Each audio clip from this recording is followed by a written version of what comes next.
Actually અમે contact through Instagram જ કરે તો સર્ચ કરે તો ઓકે. અને આમ તો ટેકો યોર ડ્રીમ ઇન્ટિરિયર વિઝિટ કરતાં પહેલાં અમે 6 to 7 ઇન્ટિરિયર ડિઝાઇનર વિઝિટ બી કરી હતી.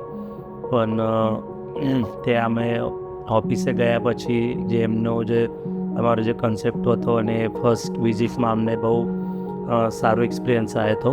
આમ તો બધું જ સરસ જ બન્યું છે, એટલે આપણે રહીએ તો આપણે એમ ના કહી શકીએ કે આ સારું નથી. કોઈ બીજા આવે ને બીજું કોઈ વખાણ કરે તો એ વધારે સારું લાગે. ઓકે. અને ઓલમોસ્ટ બધા જ ગેસ્ટ આવે છે તો બધી જ રીતનું સારું જ કહે છે એમ ઓકે. કે બહુ પેશન્સથી તમે બનાવ્યું છે એવી રીતનું.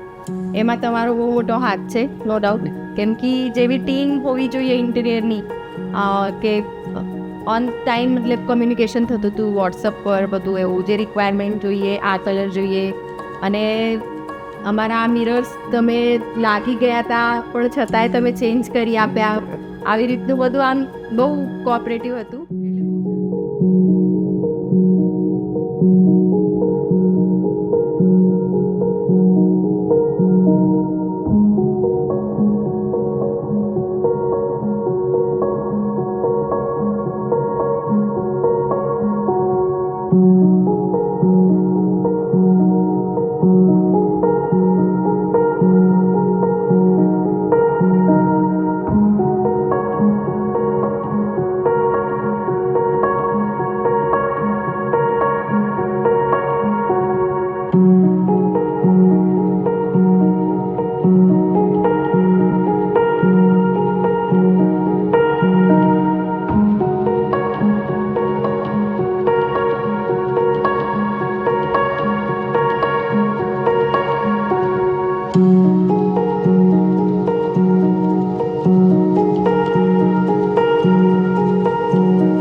મારે જોઈતી તો એવું જ છે સ્પેશિયલી થેન્ક્સ ટુ યુ. કેમ કે મારે એક્રિલિકમાં કલર સિલેક્શન જે હતા એમાં મારું ચોઈસ બીજી હતી.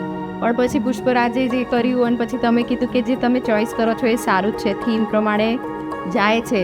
એટલે કર્યા પછી લાગતું નહોતું. પહેલાં એમ લાગતું હતું કે કલરલેસ રહેશે. એમ ના કહેતી હતી તમને કે હા કંઈક તો જોઈએ એમ ઘરમાં. પણ પછી એમ બન્યું લક્ઝરિયસ લુક જે આવવું જોઈએ ને તે હોલને ને બધું લિવિંગ એરિયાને જે કિચન મેચ થાય છે ને બધું થાય છે.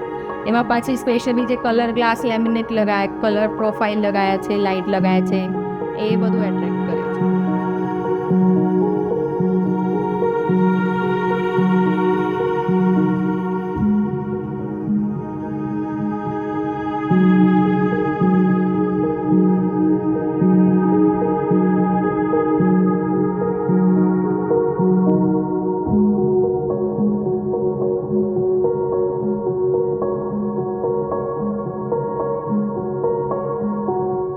ડેકોનું આ એક સ્પેશિયાલિટી કહેવાય કે તમે સમજી જુઓ, પહેલાં વિઝિટમાં સમજી જુઓ, તમે પૂછો સામેથી કે તમને કેવું જોઈએ.